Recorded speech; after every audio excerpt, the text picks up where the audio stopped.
बिस्मिल्लाहिर्रहमानिर्रहीम। अस्सलाम वालेकुम, मैं हूं सफिया खान। शामिल करते हैं हेडलाइंस। एम्पायर सिर्फ और सिर्फ अवाम।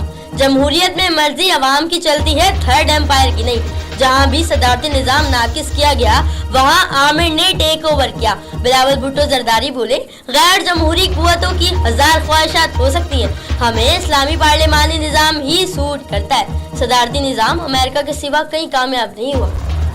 मासूम निशवा की मौत के बाद भी वालिद के आंसू थम न सके। प्रेस कॉन्फ्रेंस में दारुल सेहत अस्पताल के मालिक को गिरफ्तार करने और इंक्वायरी कमीशन बनाने का मुतालबा कर दिया। हुकूमत को कल तक का अल्टीमेटम जारी, मुतालबा तस्लीम न हुए तो इतवार को धरने का ऐलान कर दिया।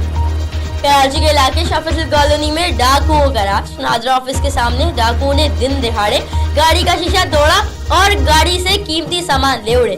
कीमती सामान में लैपटॉप, कैश और कीमती डॉक्यूमेंट शामिल। वाकये का मुकदमा शाफिजुल थाने में दर्ज। कराची के इलाके कोरंगी बिलाल कॉलोनी में मुबैना तौर पर गलत इंजेक्शन लगने से 4 साला बच्ची जिंदगी की बाजी हार गई।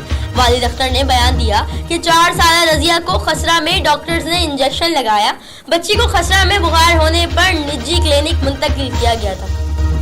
कराची में हैदरी पुलिस का क्रैकडाउन, डकैत समेत 3 मुल्जिमान गिरफ्तार। मुल्जिमान से मुख्तलिफ इकसाम का गुटखा और दीगर सामान बरामद। मुल्जिमान के खिलाफ मुकदमा दर्ज और तफ्तीश जारी।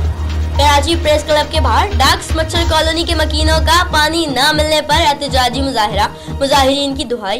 बोले, मकबूल नियाजी और बख्तार बनोसी ने भत्ता न देने पर घर, मसाजिद और इमाम बारगाहों का पानी बंद कर दिया और लाखों रुपए माहाना वसूल करने लगे। इलाका मकीनों ने डीजी रेंजर्स और चेयरमैन वाटर बोर्ड से पानी माफिया के खिलाफ कानूनी कार्रवाई की अपील कर दी। फिल वक्त इतना ही। मजीद खबरों और अपडेट्स के लिए विजिट कीजिए हमारी वेबसाइट csnlive.tv। इसके अलावा आप हमें ट्विटर और फेसबुक पर भी ज्वाइन कर सकते हैं। देखते रहिए CSN।